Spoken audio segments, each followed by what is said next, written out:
j'étais invité à l'anniversaire de mon ami Mariani. Vous avez vu d'ailleurs sur Internet, sur notre chaîne, que nous avons filmé cette rencontre euh, avec Francis Sanchez notamment. Et alors, j'ai joué à un moment donné, ils ont un très beau piano là-bas, un grand piano, dans leur appartement, le Mariani et sa femme. Et j'ai joué pendant 5 minutes, ou je ne sais pas, quelques minutes, j'ai improvisé une pièce. Et alors, à la fin de cette pièce, une personne qui était là a dit est-ce que vous savez jouer du piano? Alors, je venais de jouer du piano pendant quelques minutes. Elle me demande est-ce que vous savez jouer du piano? C'est intéressant comme questionnement, voyez-vous. Qu'est-ce que ça veut dire? Je joue du piano devant elle, elle me demande si je sais jouer du piano. Donc là, il y avait une sorte de sous-entendu du genre oui, ben, votre façon de jouer du piano n'est pas orthodoxe. Est-ce que vous avez appris la musique? Est-ce que vous avez appris à jouer du piano? Bon, donc ça a laissé entendre qu'il fallait un certain formatage et peut-être même qu'il fallait jouer des œuvres connues pour qu'on puisse dire qu'on sait jouer du piano. Que le piano devant servir à reproduire des choses déjà existantes.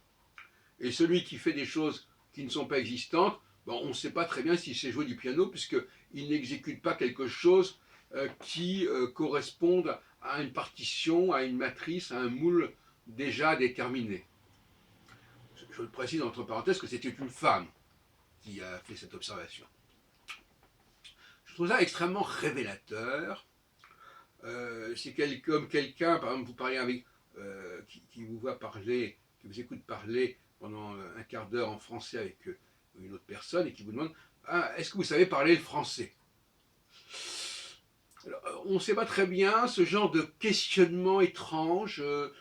Quelqu'un parle français, après on lui demande est-ce que vous savez parler le français? Vous conduisez une voiture, est-ce que vous savez conduire? Je ne sais pas, etc., etc. Donc, qu'est-ce que c'est que cette façon? Alors, c'est peut-être une nouvelle mode de dire à quelqu'un qui est en train de faire quelque chose, est-ce que vous savez faire ce que vous êtes en train de faire? C'est remarquable. Et là, il y a matière à réflexion, c'est pour ça que je vous le soumets, ce point de vue, ce que j'appelle comme une forme d'insolence ou de provocation, en tout cas manque de respect. Cela dit, c'est vrai que des personnes face à des formes qui ne leur sont pas habituelles, qui ne correspondent pas aux normes qu'on leur a apprises, auraient tendance à dire est-ce que c'est vraiment cela? Est-ce que c'est vraiment, est-ce que c'est ça vraiment? Est-ce que ça correspond réellement à la norme établie? Et si ça ne correspond pas à la norme établie, c'est extraordinaire, c'est extérieur, c'est inclassable, et par conséquent, bon, on a le droit de s'interroger, on peut s'inquiéter. Euh, on pourrait poser des questions encore plus pernicieuses, par exemple, est-ce que vous savez penser? Est-ce que quand quelqu'un dit des choses, est-ce que vous avez appris à penser? Ce serait assez amusant de dire ça comme ça. On retrouve le cogito. Bon. Est-ce que vous savez raisonner? Et il est un fait que moi-même, je dois reconnaître que je suis parfois tenté de poser cette question. Est-ce que vous savez réfléchir? Est-ce que vous savez raisonner? Est-ce que vous savez penser? Alors c'est peut-être plus subtil que de demander à quelqu'un qui vient de jouer du piano si vous savez jouer du piano.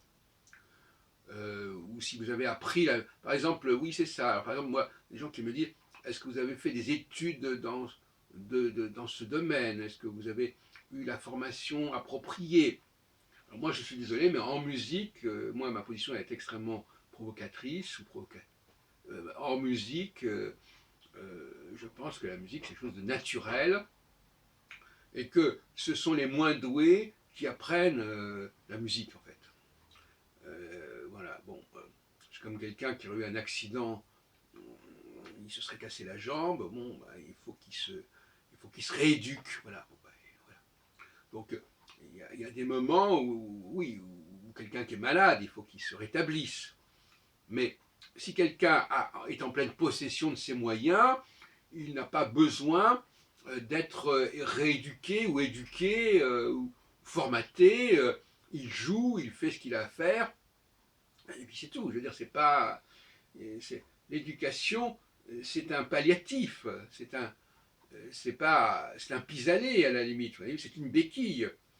La plupart des gens sont capables de faire beaucoup de choses spontanément, naturellement, si on les met en situation, sans qu'ils aient à apprendre ceci ou cela.